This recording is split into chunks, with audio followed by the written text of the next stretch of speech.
it's a little crooked.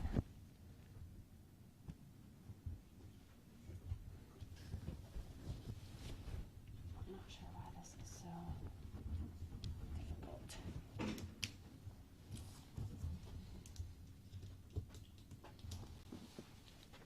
Are we starting soon, Steve? Yes.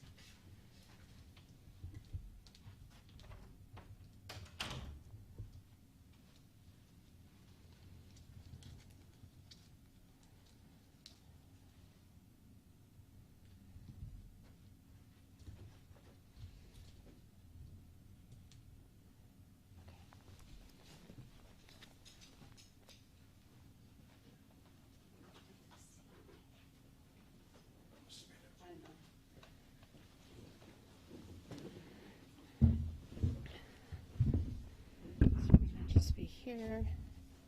Just want to do a quick sound check for everyone. I'm going to move this a little bit over.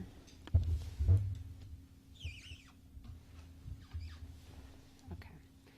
I think Sit straight on this way. he's going to be facing me this way. Okay, I need to move because I'll get like a profile shot. Okay. Is there any way you could sit more? Well, I guess you need to. I can go wherever you. I mean, You wanted that light? Well, it's not even just like where I'm at with the camera. I gotta do more stuff. Is there any way for him to sit this way, like towards kind of in this direction? Yeah, I mean, I think you're asking if he can point this direction instead? Kind of, yeah. Basically, Okay. because that's kinda, I can try and move myself a little bit so that he's facing that way. that would be helpful because I don't have to rearrange it. Okay, give us just a minute. We're going to rearrange a little bit and then we'll get started. So I think we'll leave you there and I'll move my chair over. We'll just kind of be talking through, I think. Are we going to use this or can I move that? I can move it. Okay, that'd be helpful. Thank you. The other thing is I have to operate this a little bit, so I've got to move that over. Perfect. Okay, and I'm going to do a quick introduction. So. Let me see if that's better. I'll just be kind of shouting at you guys. Want me to post up now? No, I'm going to introduce you and then I'll. Is that okay? I got a message that the live stream is a little bit out of focus. I don't know how to fix that I don't on know a either, live yeah. shot. Yeah, I'm not sure either. I mean, it looks clear on mine. I will look to see. Focusing on the chair. I mean, when I'm sitting here, I look like I'm in focus from this. Yeah, I just passed along. I'm Okay, not sure what they no said. worries. Yeah. And I think that's the other live shot, so we'll try it. Okay. So your sound's good, everything's okay? I think so, yeah. Good afternoon. I'm Lieutenant Tina Jones, a Public Information Officer with the Portland Police Bureau. We're here today to provide a media engagement opportunity with Chief Chuck Lovell and Officer Jakhary Jackson. So we're going to start out with the Chief, and the way that we work these is we're here to provide some information from the Chief and then Officer Jackson, and then at the end we're going to open it up for media questions.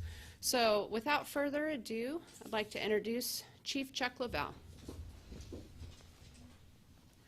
Give me just 1 second, we've got a camera issue here.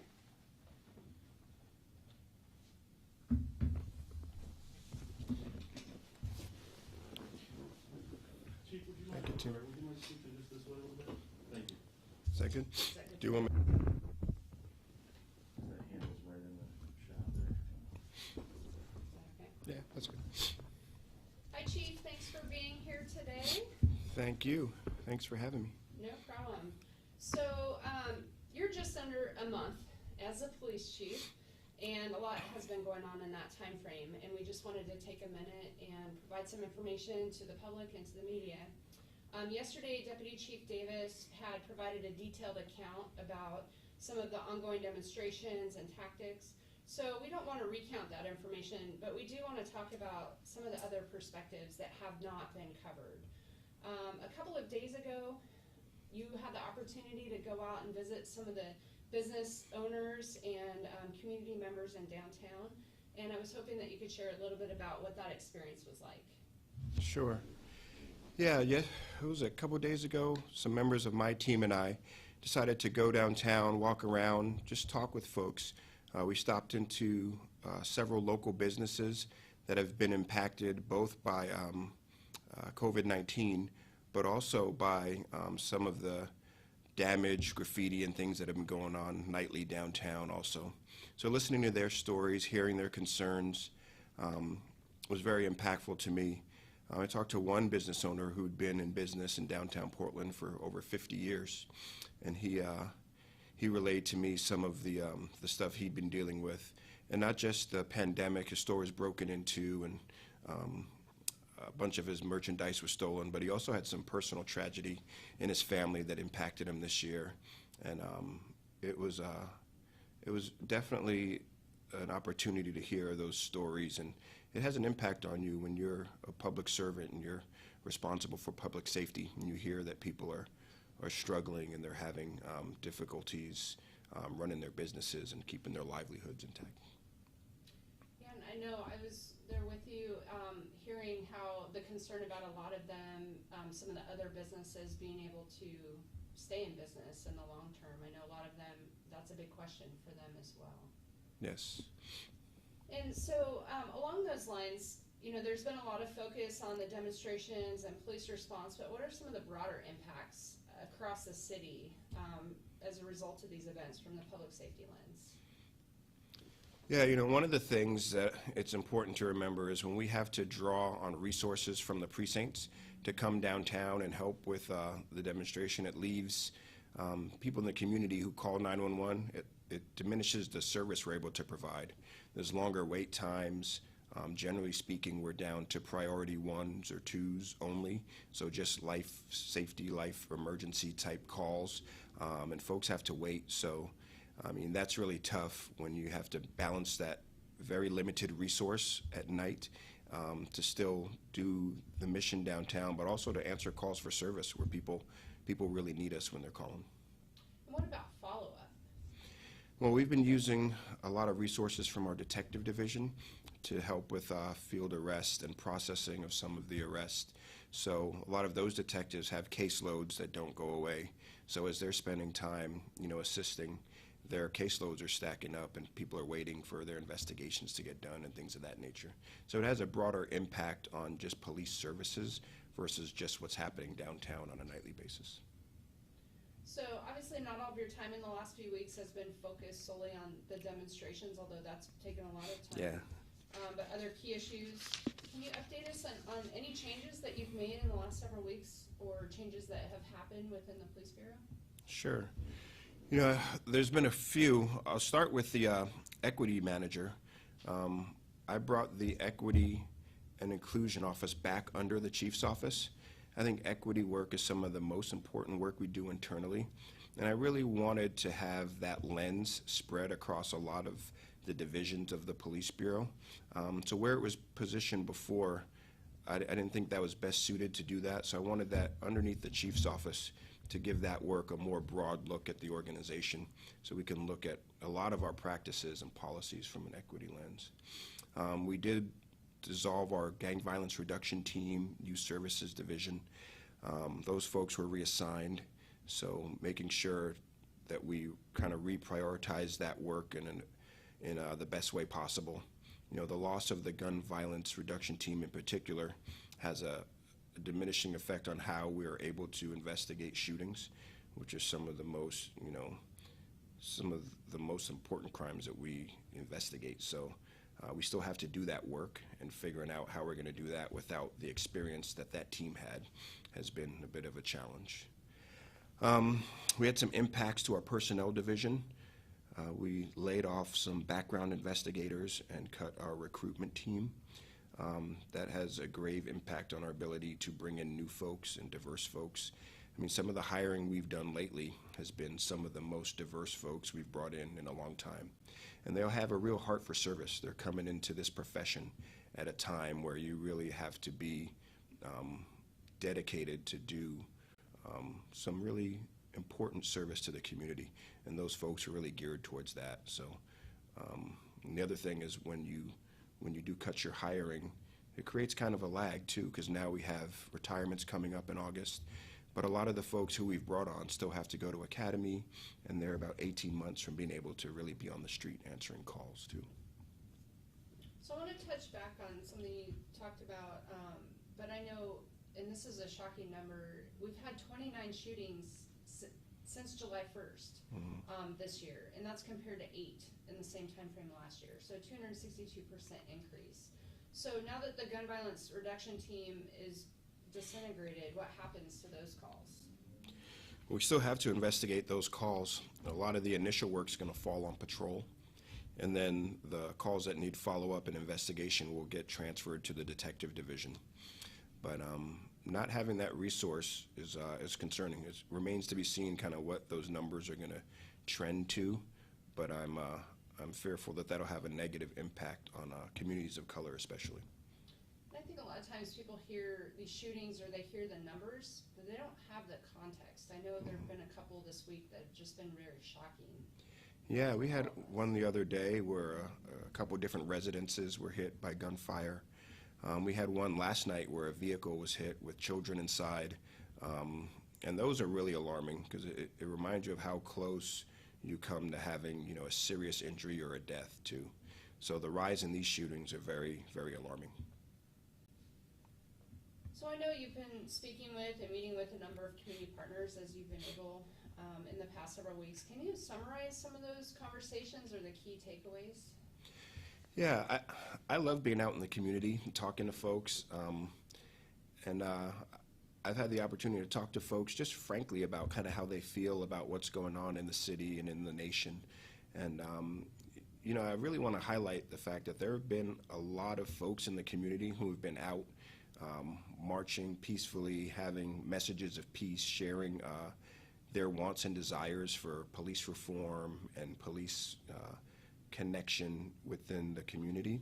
And I really want to make sure that, we highlight that too, because that's a voice that we're hearing and a voice that we need to hear. And I think a lot of people are supportive of the police too. They want good policing. And to do that, they need a police force that they can trust, one that they have some connection to. But I've heard from the community that they really want some changes. They want some changes that are going to be beneficial and sustainable and lead to better outcomes for people in the long run. And so we didn't touch on it. One of the changes, the community engagement team Oh, yeah. is one of the recent changes. Can you touch on that and the Sure. decision making behind that? I've always thought, for a long time, the police bureau said, community engagement is super important to us. It's one of our number one priorities. But for the longest time, we've only really had one full-time person working in community engagement. So I've always felt like, if it's that important, we need to put more resources towards it. And when I came into this position, that was one of the first things I did. And then we opened up a posting for some positions, and we got a lot of great people who put in and were interested in doing the community engagement. So at that point, I was like, why don't we seize this opportunity and why don't we expand this unit to probably what's the more appropriate size and have those folks actually working full-time, and then even some detached folks that we added to do community engagement.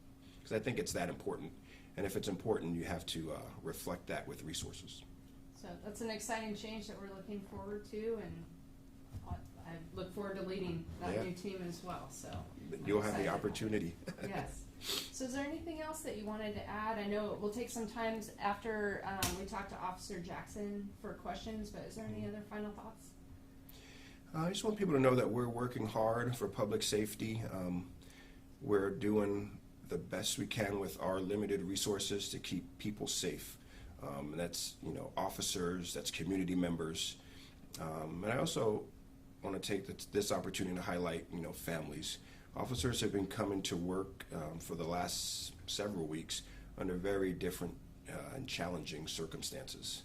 And it's had an impact on them and their families. And I just want to take this opportunity to thank the families for supporting officers and let them know that, the conditions they've worked under and the professionalism that they've shown over the last several weeks is commendable, and I'm proud of them. Thank you, Chief. Yeah. You're welcome. We'll have you back in a few if there are questions. Yeah. And now we're going to have Officer Jakhary Jackson, and he's going to talk a little bit about his perspective. We've had a lot of interest in hearing, about what it's been like for an officer and how these events have impacted specifically our African American officers. So Officer Jackson is here to provide his perspective, and we really appreciate you taking the time. Thanks for having me. So first, can you share a little bit about yourself and how and why you became a Portland police officer?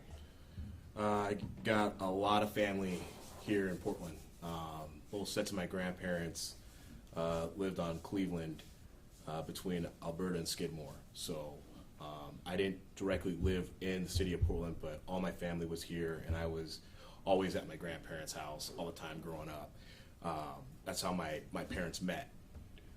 So that being said, I went to school. I graduated from Portland State University in 2008.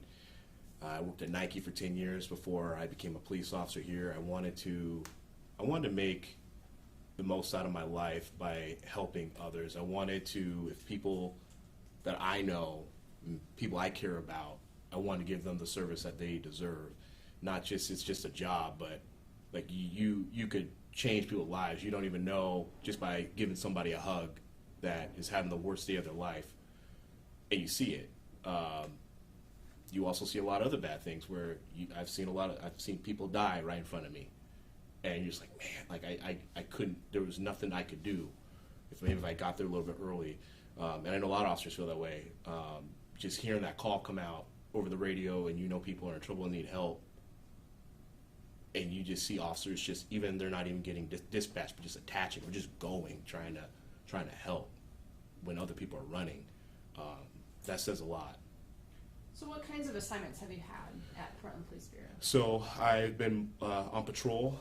I'm going on 10 years now, but I also had the opportunity to be on our rapid response team, on our neighborhood response team that just right now is not currently active due to the cuts. But I was on the COAB for a couple of years, which was the Community Advisory Board. So I've got to do a few things in a short amount of time. So. And can you tell us a little bit about the rapid response team? That's one of the crowd management teams. Yes. So yeah. That's been the capacity you've been out in recent weeks. Yeah. At the demonstrations. So what was it like in that capacity in the first few weeks when the fence was up around the Justice Center for that RRT response? I'll say this. I got to see folks that really do want change, like the rest of us, that have been impacted by racism. And then I got to see those people get faded out by people that have no idea what racism is all about, never experienced racism, that don't even know that the tactics that they are using are the same tactics that were used against my people. And they don't even know they don't even know the history. They don't know what they're saying.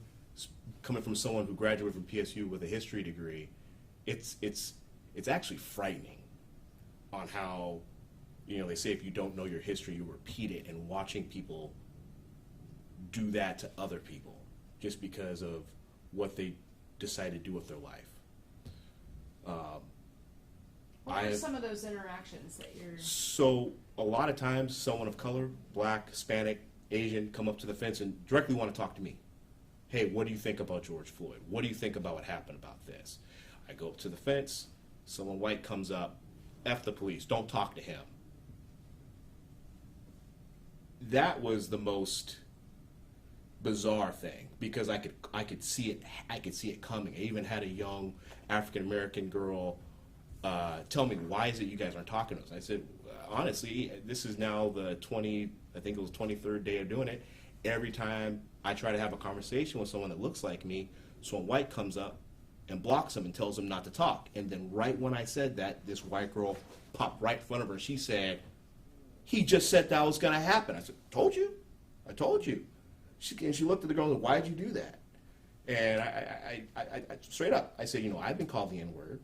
She's been called the N-word. Why are you talking to me this way? Why do you feel that she can't speak for herself to me? Why is it that you feel you need to speak for her when we're having a conversation? And she couldn't answer my question. All she said was, someone told me to do it. So that has been a very strange thing to watch. I'm cool with, people feeling like they want to help a movement, but then when you go to a gentrified community, and one of the first pictures I saw one of the business that was looted was a black-owned business, I'm like, they're not even from here. They don't even know what they're even doing. So that to me was very angering, watching, a business that was looted, and that business is across the street from a Safeway where, before my father became a police officer here in Portland, he worked security at that Safeway. Talk about history and roots. And these folks don't even know what they're even doing. And so it's divisive, it's hurting the community. And I mean, I saw that press conference. Clearly the community was not happy with that. And they even asked for the violence to stop. And they still are coming out and having these violent interactions with other citizens, the police, and at some point you just go, what is the end goal? Bloody Sunday, Selma, those folks marched because they wanted the right to vote, and they legitimately were beaten in the street for civil rights, to have rights that they were told they couldn't have because they were not even human. And then having folks scream and yell that they're being peaceful protests, but you're not peaceful because it is violent. And I actually had a cousin who went to one of the marches and he left. And he said, this has turned into something else. This is weird. So having an African American male marching and then leaving, like I said, it's been very eye-opening. But I did have great conversations. I met two young brothers who were literally, after I had taken an explosive, I had been hit with a full beer can, a rock in my chest, frozen water bottle had hit me. I met two young brothers that were out cleaning up the street. They had 2 garbage bags and they were just running and cleaning up. And a few of us from my team, we went over and we had to shake their hands. I was so moved by them and so impressed. And they said, their words, we're from here. This is our city. Why I don't understand why people are coming here and destroying it. And we want to show that we want to clean it up. And I was absolutely we let them take a picture with us. I didn't take a picture. They had their camera and they had a picture taken. But like I said, I was just so moved by that. So there's been highs and lows. Yeah. I know you and I were talking the other day, and you were sharing just some of the hateful and racist things that you and other officers of color have been subject to, and I mean, I was just floored. But I think that's some of the stuff that people haven't been seeing or hearing, and we've worked very hard within our agency to try and recruit and retain a diverse population of officers. Can you share a little bit about that experience? It says something when you're at a Black Lives Matter protest, you have more minorities on the police side than you have in a violent crowd, and you have white people screaming at black officers. You have the biggest nose I've ever seen. And you hear these things and you go, where are these people are they gonna say something to this person? No. So, and that's just one example. Having people tell you, what to do with your life, that you need to quit your job, that you need to, you're hurting your community, but they're not even part of the community. And once again, you as a privileged white person telling someone of color what to do with their life. And hypocrisy. Absolutely, and you don't even know what I've dealt with, what these white officers that you're screaming at You don't know them. You don't know anything about them. And there are racist people out in the world. Absolutely. There are bad cops out there in the world. We don't associate with those people. They make us all look bad. That's not something that I stand for. That's not something that my coworkers stand for. And you know, I've been called on calls the N-word. I don't know. I can't even count in the time that I have been a police officer. And having white officers jump in and defend me, and me telling them, you know, just ignore it, and them being absolutely shocked, and you really get and they get to see it, and so like I said, when you're standing on the line and they're getting called those names and they're being accused of being racist, when you've seen those officers helping people of color, getting blood on them, trying to save someone's life that's been shot, gang violence, domestic violence, and you see them and they're truly trying to help save someone's life, and then they turn around and are called a racist by people that have never seen anything like that, that have never had to put themselves out there. It's disgusting.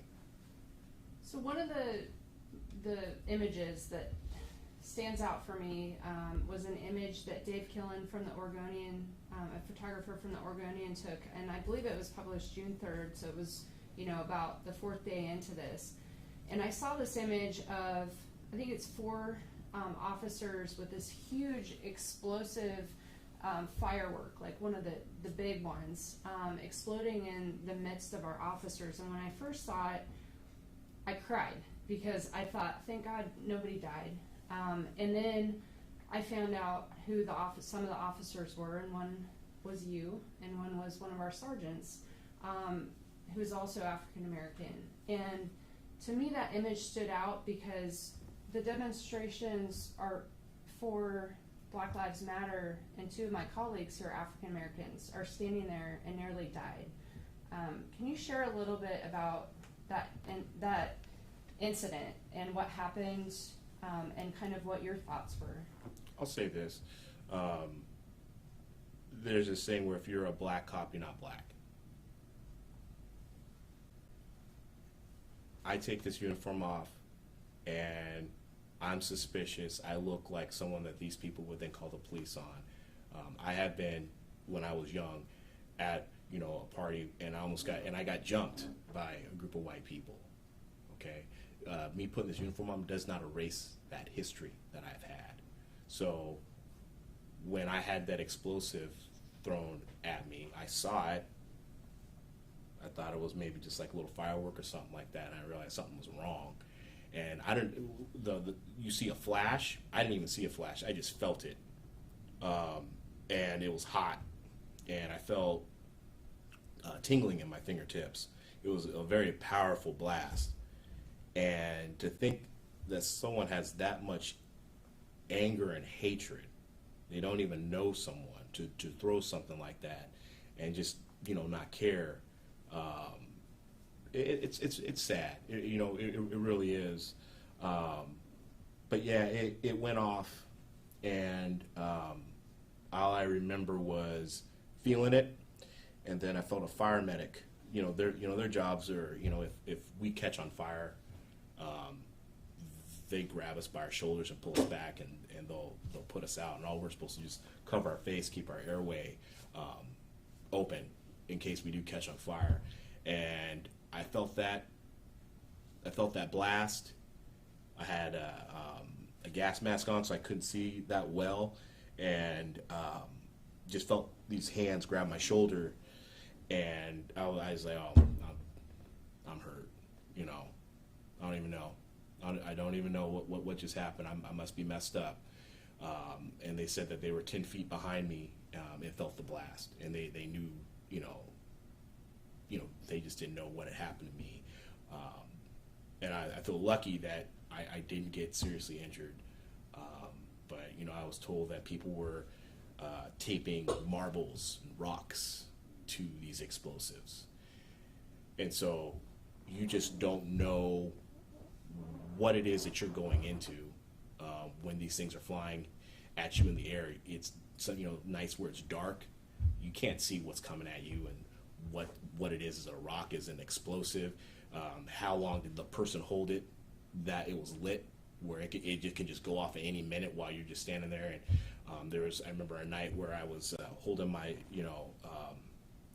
I had my stick in my hand, and I was looking at one of the forensic folks messing with their camera, and this rock, a big rock just came and just hit my stick from the dark and right between us, and I'm grabbing her and pulling her back behind a car. She didn't even see it. If that had hit her in the head, that had killed her. And like I said, rocks were dark, it was dark out, and so it was truly a terrifying experience. Just like I said, just not knowing what could happen to the person next to you.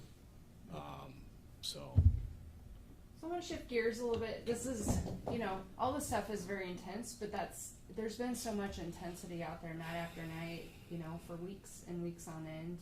And it's hard, I think, to capture in words some of the emotion and some of the experience.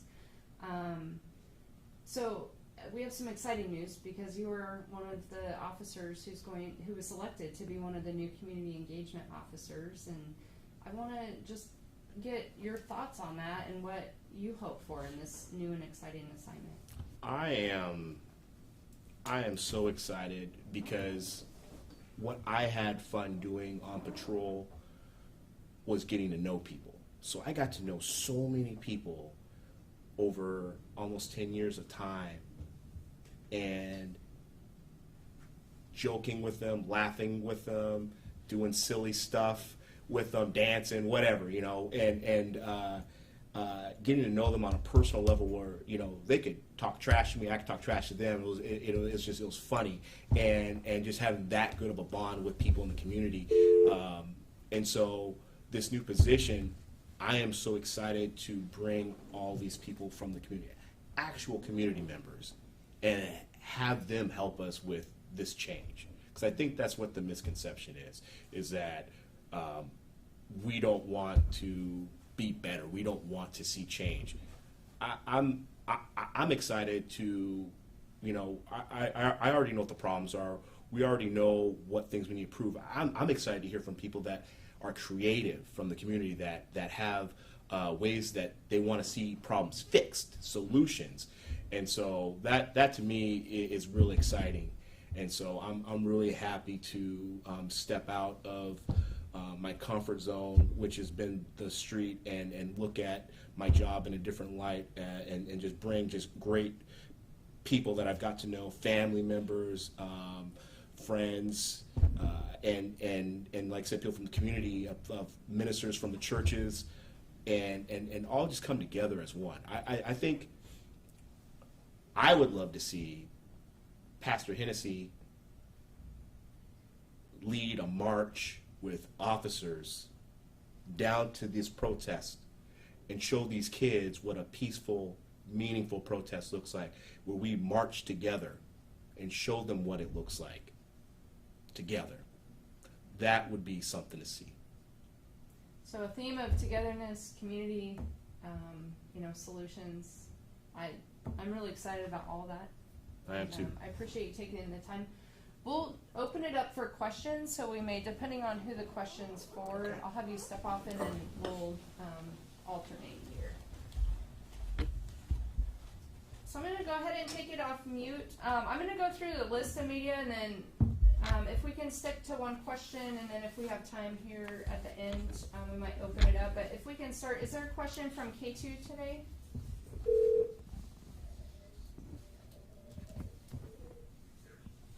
Yeah, this is Keaton with K2. Hi, Keaton. Hi, I guess. My question for Officer Jackson. First of all, can you tell me what the spelling of his first name? Yes. His first name is Jakhary. And I said that to all the news desks, too. Okay, great. Well, thank you. Yes. And I guess the other question that I have for you is just, you kind of touched on this earlier, but I wanted you to, we hear so different, vastly different stories from, like, police and then from the protest side. At least that's what it seems like in some cases. Can you describe to me, like, what your reaction is to some of what protesters have to say about these officers, and what it's like to hear that again at protests? Again, you kind of described it, but we just hear two different stories a lot. So you want to know what his reaction is to what some of the demonstrators are saying? Is that accurate? Yeah, exactly. They say the police indiscriminately use force. Oh, okay. They say that it's just that we hear so like he's talking about sharing and wanting to talk to people at the protests, while protesters talk about how they're just getting tear gassed and pushed back and stuff like that. So just talk to me about the difference in what the stories that we're hearing. Okay, and if you can put yourself on mute, we'll get rid of the background noise. So I want to say too, I think it's important to note that we're talking about, almost 40 days or so ish of demonstrations. Some of them we've had multiple demonstrations every night, and each event is different. So I just want to kind of frame that we've had Definitely. very, like the huge demonstrations with over 10,000 people throughout the city where we've had very little or no police interaction. But I believe you were referencing more of the groups that you've interacted with downtown. Honestly, it's been okay. So when these start off, we're not out. So rapid response team, we're not out there. It's one of those things where once the demonstrations start taking a turn, then that's when we start looking at us even leaving wherever we're staged up at. And then once, projectiles and other events where officers that are not RRT are taking projectiles, rocks, bottles, at that point, the sound truck comes out and starts, warning the crowd, hey, we want the crowd to remain peaceful. Please keep the protest peaceful. And these aren't the exact words, but they'll start warning and letting the crowd know, basically, that the tone of the protest is shifting. Once we get out there, now the sound truck has already given these warnings. Sometimes it's already escalated to, it's an unlawful assembly where, we're taking rocks, bottles, other projectiles, people using slingshots and using like ball bearings and tennis balls and golf balls and rocks. And so now it's not peaceful anymore. Some say that's freedom of speech. Like I said, and so we've had cameras behind our line capture those events. So once it gets to that point, you have so many people, you're really, as far as using force and arresting people, you're really trying to get the worst of the worst. You're trying to get the people that are actually throwing objects, that are actually fueling this violent evening. And it's all very much, like I said, trying to get the worst of the worst.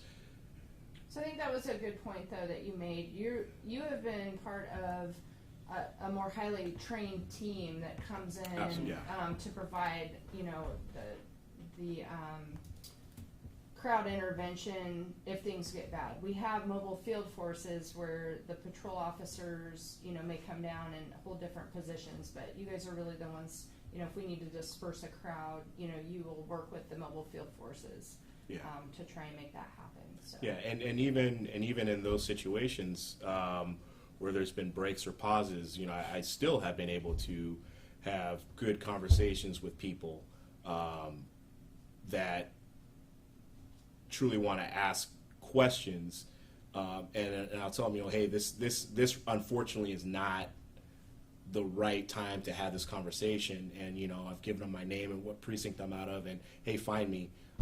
But right now this isn't safe, and if I were you, I would leave because it's just escalating. I don't want you to get hit with something from the back of the crowd because they're trying to throw something at us. And I have had people reach out to me that truly, want to have a conversation. So maybe we'll do it this way. Why don't we leave you here? We'll take some other questions that they have for you, and then we'll switch to the chief. So we've got a few more minutes. Is there another question for Officer Jackson? This is Maxine. Hi, Max. Can you hear me? Yep. Hi. Thanks, Officer Jackson, for taking the time. Hi, Maxine. I just wondered, you mentioned the fireworks that exploded. Were you injured, and where did that occur? You know, it's all in a report.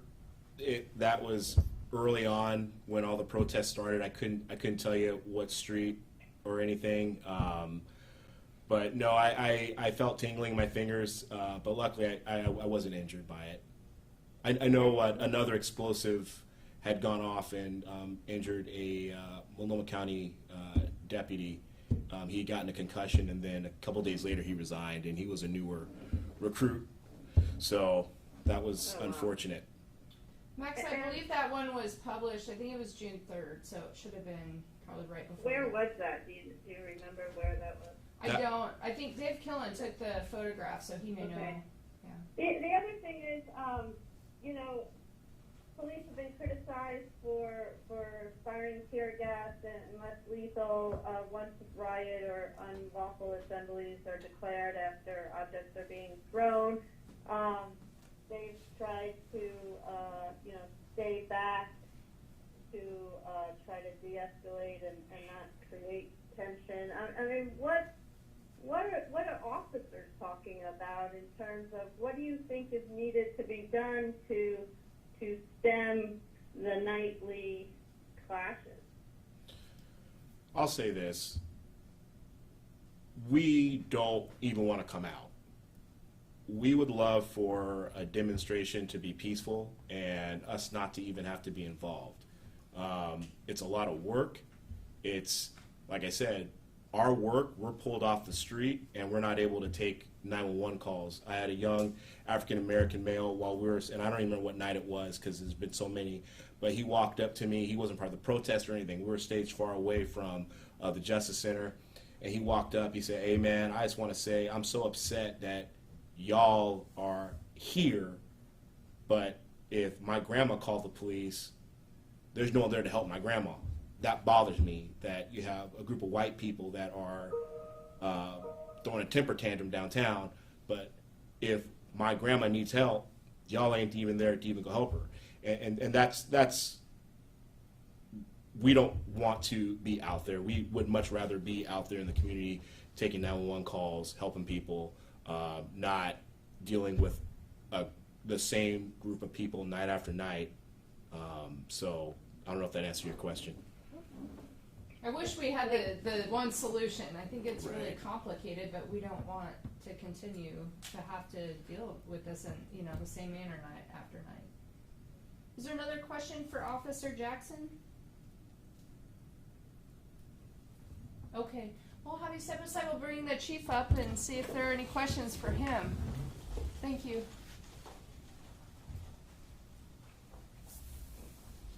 All right. Did someone have a question for Chief Lovell? Yes, this is Lisa from Coin. Hi, Lisa. Hi. Go ahead. Sure. Just trying to figure out the timing here on things. Chief, thanks for talking a little bit today. Sure. The police bureau's job is to stop the violence with protecting the public as well as the officers. There were shots fired last night in the middle of protesters. The violence keeps escalating. And the question comes down to is it the mayor who's the police commissioner asking you not to stop the violence as soon as it starts? Why is the bureau waiting? Well, as it relates to the demonstrations, people have the right to come out, you know, exercise their First Amendment rights. But once criminal activity begins and life safety becomes an issue and folks are in jeopardy, then it turns for us. I mean, stopping it early is one thing, but people do have the right to come out and exercise free speech. So for us, we have thresholds of unlawful assembly or riot, and then in those instances, that's when we can take action. But do you see if you don't take action earlier that this is just going to continue on week after week if something doesn't change in terms of handling it before it gets to that point? Well, I mean, that's a tough situation. I mean, it's complex because people do have the right to come out, assemble, be upset, voice their displeasure, and, you know, exercise their First Amendment rights. So for us, we have to protect that and honor that, and we do. But once things become violent and people start throwing things, damaging property, and put life safety at risk, that's when we are put in a position where we can take action or have to take action. And I would Chief point out, Doris from KGW. Just wanted to get your reaction to that gunfire last night in the middle of the protest. Does that concern you? Yes.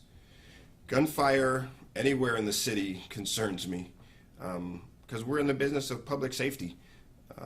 Our job is to protect people, protect the community, and when you have people firing guns indiscriminately where there are crowds, it's just so dangerous and people can get hurt. So that definitely is a concern.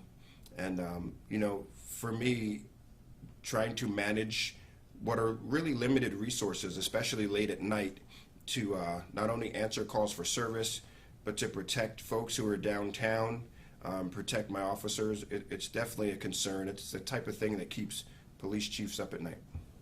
And then just a follow-up, do you think that the city council should be more vocal about criticizing the violence that follows the peaceful protest?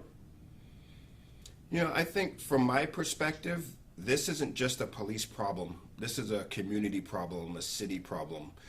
Everyone, I think, has a role in speaking out against violence. And we're not talking against peaceful protests or people who are even upset and angry, voicing their displeasure. But when folks are here just, you know, doing extensive damage to city property, to people's businesses, people who are trying their best to eke out a livelihood amidst this pandemic, and they're suffering, I think everyone has a role in coming out and speaking out against that. Thank you. another question for the chief? Yeah, Sarah Verwood's here with KPTV. You guys mentioned some pretty extreme numbers, 29 shootings since July 1st, and that you guys have limited resources right now because a number of those teams have been dissolved. Is there a message, Chief, that you have to the community, something you might want to say to folks about how you guys are handling your response to this and investigation into shootings with limited resources? Yeah, first and foremost, I want to let people know we are going to investigate those cases. We have detectives, we have officers who will go out and do the initial investigation and canvass on the scene. But we did lose a very valuable resource in the gun violence reduction team. I mean, those folks were very good at what they did.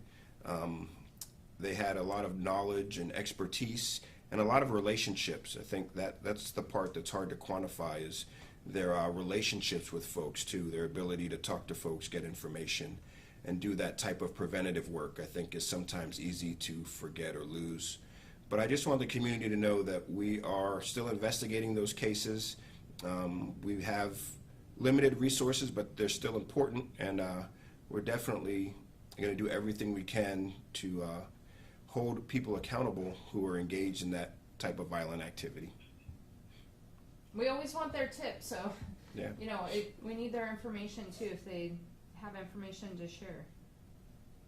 Is there another question for the chief? Yes, Chief, this is Maxine Bernstein at Oregonian. Hey, Max. Hi, how are you? Good.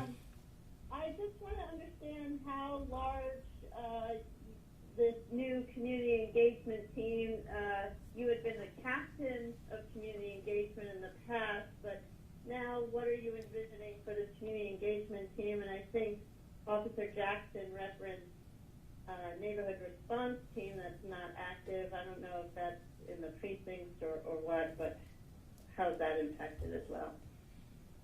Sure. Well, we used to have neighborhood response teams within the precinct to deal with more kind of specific neighborhood issues, drug houses, neighbor complaints, things of that nature. And they had a lot of expertise in how to handle those. And now we've had to shift some of those resources back to patrol.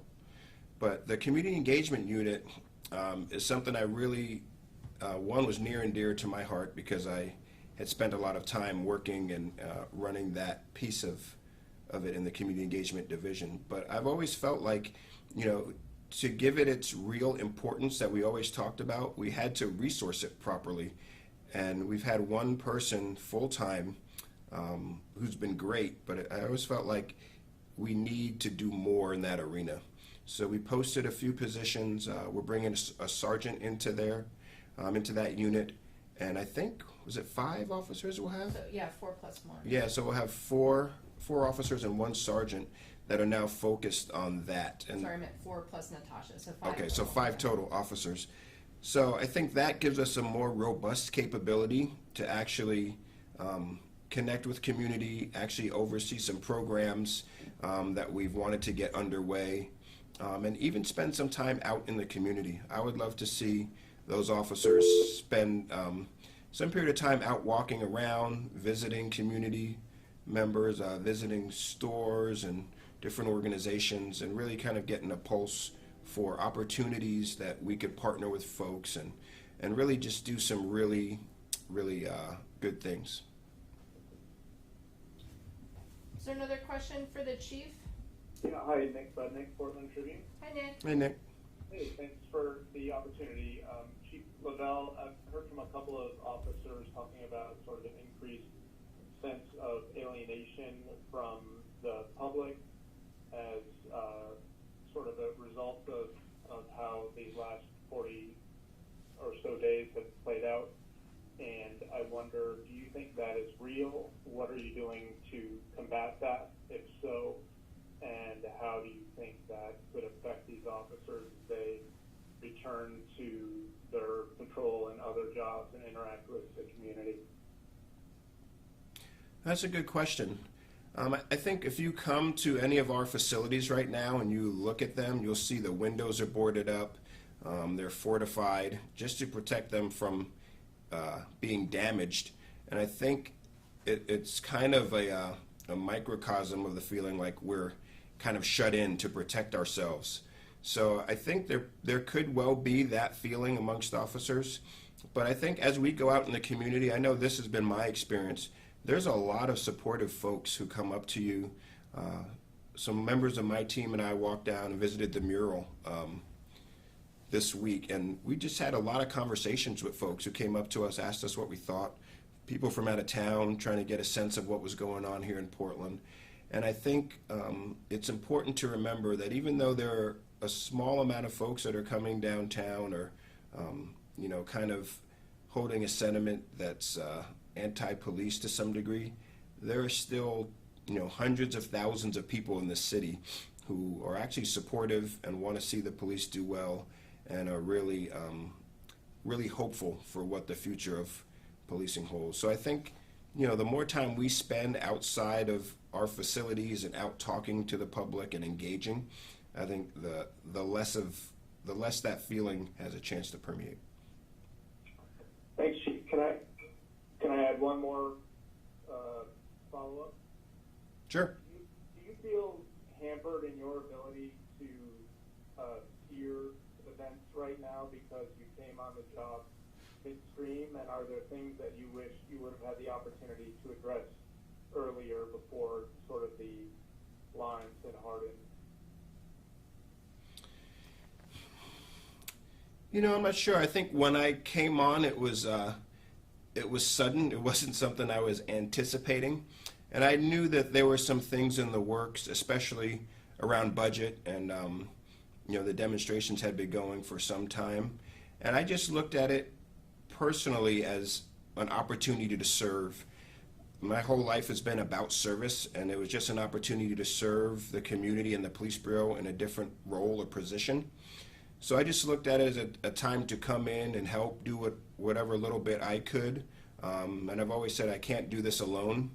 But I felt like there was an opportunity, and I think, on the other side of these demonstrations, there's going to be a great opportunity for change.